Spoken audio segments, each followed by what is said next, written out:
All right, so here we're assuming that IFRS is being applied. So when we are applying IFRS, we're either going to need to know about the full goodwill method or the partial goodwill method. Looks like here we are determining that it is the full goodwill method. So don't let this be too confusing because this is the same as what we would use under US GAAP.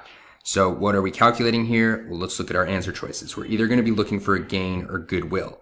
So how do we determine if a goodwill or gain is applied?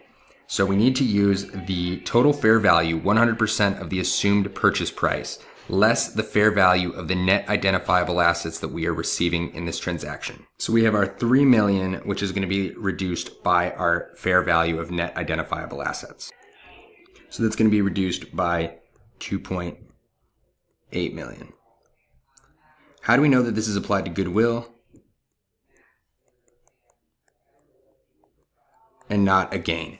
And the answer is because the amount that we're spending, 100% of the total price, right? We spent 2.1 million at 70%. So the assumed 100% value would be the 3 million. They also tell it to us here.